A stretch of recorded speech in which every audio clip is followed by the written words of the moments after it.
నమస్తే అండి. సంక్రాంతికి వాల్ డెకరేషన్ వీడియో చూపించినప్పుడు ఆ వీడియో చూసిన చాలామంది తలుపులకి కూడా పెయింట్ వేసి ఉంటే ఇంకా చాలా బాగుంది సుమా అని కామెంట్ చేశారు. నేను కూడా పెయింట్ వేద్దామని అనుకున్నానండి, కానీ అప్పుడు టైం లేక వేయలేదు. తర్వాత వేశాను.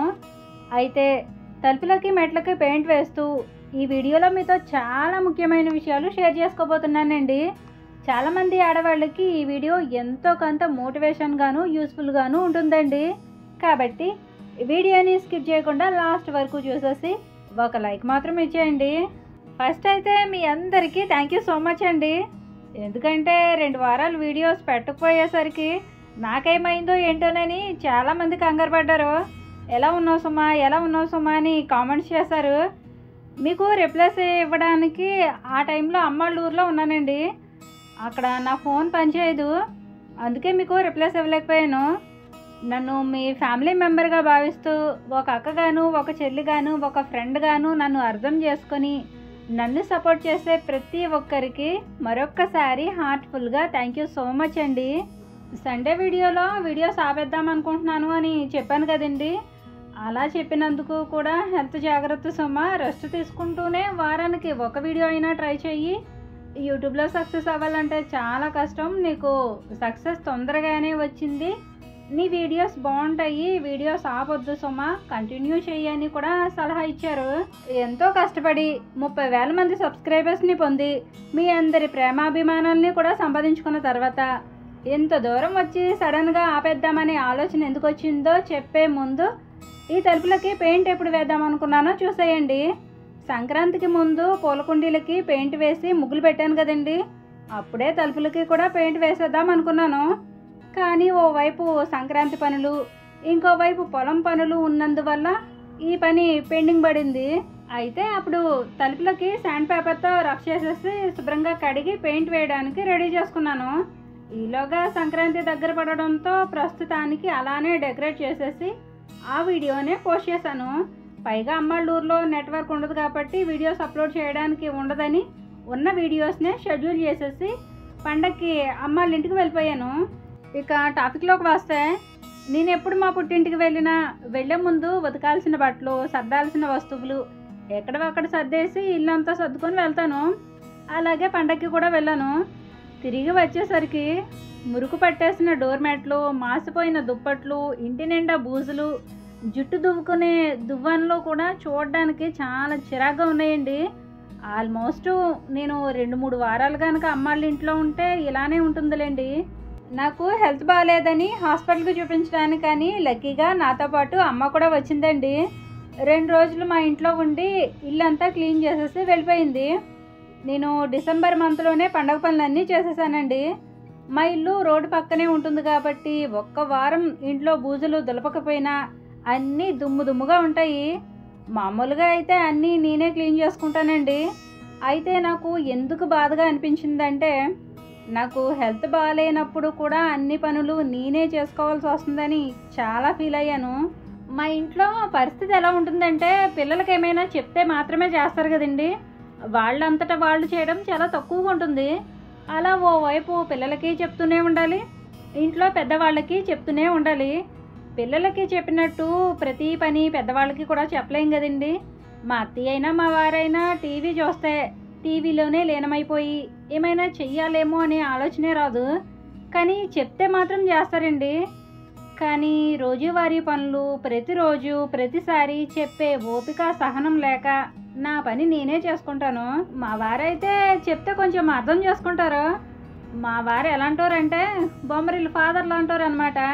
నేను అడిగిన దానికంటే ఎక్కువే వేస్తారు. కానీ వాటితో నేను హ్యాపీగా ఉన్నానా లేదా అనేది తెలుసుకోలేరు. ఇక మా అత్తయ్య విషయానికి వస్తే, నా పెళ్ళైన దగ్గర నుండి ఇప్పటి వరకు తను నాకు హెల్ప్ చేసేది గిన్నెలు తోమడం మాత్రమేనండి. మా అత్తయ్య చాలా మంచిదండి, కానీ ఇంట్లో పని చేయడం తనకి అస్సలు ఇష్టం ఉండదు. పండగ వచ్చినా పబ్బం వచ్చినా ఇంట్లో ఎంత పని ఉన్నా అన్నీ నేనే చేసుకోవాలి. ఒకవేళ అత్తయ్య చేసిన ఆ పని మళ్ళీ నేను తిరిగి చేసుకునేలాగే ఉంటుందండి. అందుకనే చాలా వరకు చెప్పి చేయించుకునే కంటే చేసుకోవడమే మంచిది అనుకుంటాను. ఒక ఇంట్లో ఉండే వాళ్ళందరి ఇష్టాలు అభిరుచులు అన్నీ ఒకేలా ఉంటే ఇంట్లో ఆడవాళ్ళకి కూడా పని తక్కువగా ఉంటుంది. అలా కాకుండా తాగిన టీ గ్లాసులు ఎక్కడ పడితే అక్కడ పెట్టేసి, తుడుచుకున్న టవల్స్ మంచాల మీద తలుపుల మీద పడేసి, తీసిన వస్తువులు ఎక్కడి నుంచి తీసామో తిరిగి మళ్ళీ అదే ప్లేస్లో పెట్టేసుకుంటే అవసరం వచ్చినప్పుడు టైం వేస్ట్ కాకుండా వాడుకోవచ్చు. ఇల్లు కూడా నీట్గా ఉంటుంది. మా అత్తయ్యకి నాకు ఉన్న తేడా ఏంటంటే, మా అత్తయ్య ఇల్లు ఎలా ఉన్నా తను అడ్జస్ట్ అవ్వగలదు, కానీ నేను అస్సలు అడ్జస్ట్ అవ్వలేనండి. నాకు ఇల్లు ఎప్పుడు నీట్గా లక్ష్మీ కళతో అందంగా నిండుగా ఉండాలి. ఇది నా ప్రాబ్లం కాబట్టి, నా సంసారం కాబట్టి ఇది నేనే సాల్వ్ చేసుకోవాలి. ఇక మన మధ్య టీవీ సెల్ ఫోన్ లేకపోతే జీవితం చాలా హ్యాపీగా ఉంటుందండి. వాటి వల్లే చుట్టూ ఉన్న ప్రపంచాన్ని కూడా మర్చిపోతున్నారు. కొంతమంది సెల్ ఫోన్ టీవీ చూసినా అవి చూస్తూనే మిగతా పనులు కూడా చాలా తెలివిగా చేసుకుంటారు, కానీ కొంతమంది మాత్రం వాటికి ఎడిట్ అయిపోతున్నారు. పోనీ చూసే వీడియోస్ అయినా మంచి వీడియోస్ చూస్తే కనీసం అలా అయినా మనకి తెలియని విషయాలైనా తెలుసుకోవచ్చు, లేదా ఏమైనా నేర్చుకోవచ్చు. కానీ ఎంత టైం ఉంటే అంత టైము ఎంటర్టైన్మెంట్ వీడియోస్ చూడడం వల్ల టైం వేస్ట్ తప్ప ఉపయోగం ఏముండదు. నా వరకు అయితే ఇంట్లో పనులు, పిల్లల చదువులు, వ్యవసాయానికి సంబంధించిన ఆలోచనలు, ఫ్యూచర్ ప్లానింగ్స్ అన్నీ నేనే ఎక్కువ బాధ్యత తీసుకోవాల్సి ఉంటుంది. మా వారు మాకు ఏ లోటు లేకుండా అన్నీ బాగానే చూసుకుంటారు. తనకి ఎలాంటి చెడు అలవాట్లు లేవండి.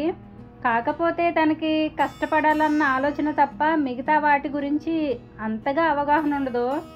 ఒక తల్లి కడుపున పుట్టిన పిల్లలే అయినా ఒక్కొక్కరి మనస్తత్వం ఒక్కోలా ఉంటుంది. అలాగే ఒక ఫ్యామిలీలో ఉండే వాళ్ళంతా ఒకేలా ఉండాలంటే కష్టమే. కానీ ఏదేమైనా కానివ్వండి, ఆడవాళ్ళు ఏం సాధించాలన్నా, ఒక అడుగు ముందుకు వేయాలన్నా ఖచ్చితంగా ఫ్యామిలీ సపోర్ట్ అయితే ఉండాల్సిందే. నాకు ఆ సపోర్ట్ లేకపోయినా మా పిల్లలతో పాటు మా అత్తయ్య మా వారు కూడా నాకు చిన్న పిల్లలే అని భావించి నన్ను నేను మోటివేట్ చేసుకొని మళ్ళీ వీడియోస్ అయితే స్టార్ట్ చేశానండి. అలాగే మీ అందరి సపోర్ట్ నాకు ధైర్యాన్ని ఓదార్పుని ఇచ్చేయండి. యూట్యూబ్ ద్వారా పరిచయమైన ప్రతి ఒక్కరూ ఫోన్ చేసేవాళ్ళు ఫోన్లు చేశారు, ఇన్స్టాగ్రామ్ నుండి మెసేజ్లు పెట్టేవాళ్ళు మెసేజ్లు పెట్టారు. నేను చేస్తున్న పనిని నా వాళ్ళు గుర్తించకపోయినా ఈ ప్రపంచం గుర్తిస్తుంది. అది కూడా ఒక అదృష్టమే కదండి.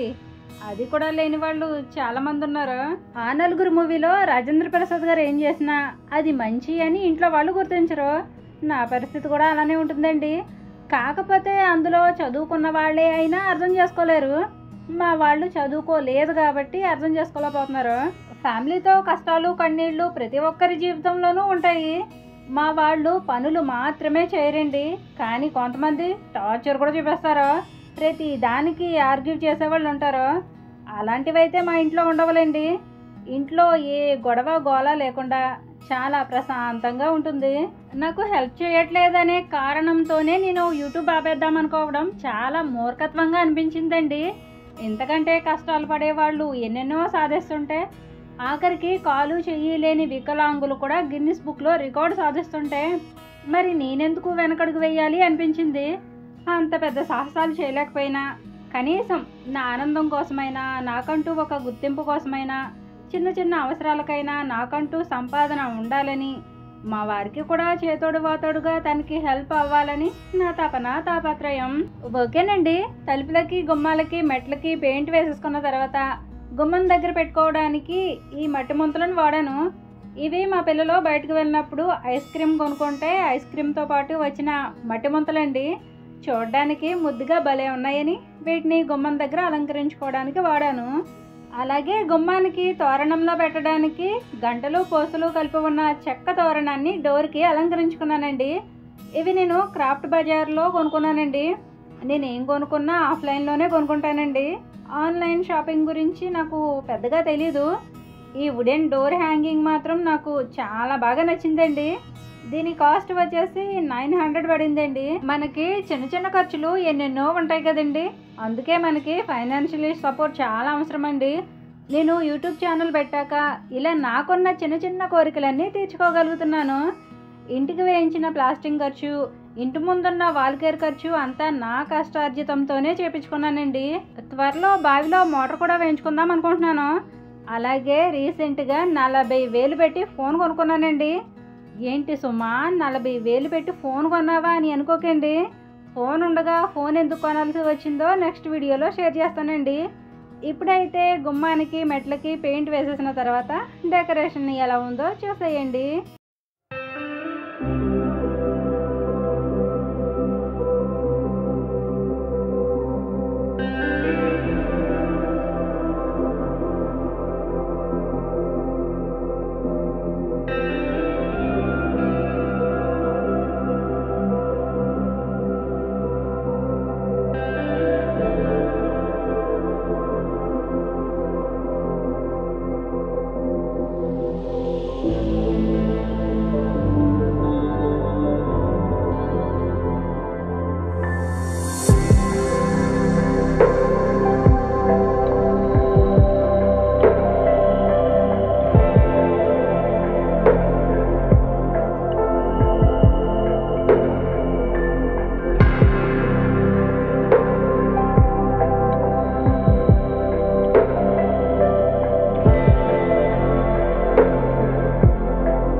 చూసారు కదండి, మీకు నచ్చిందనే అనుకుంటున్నాను.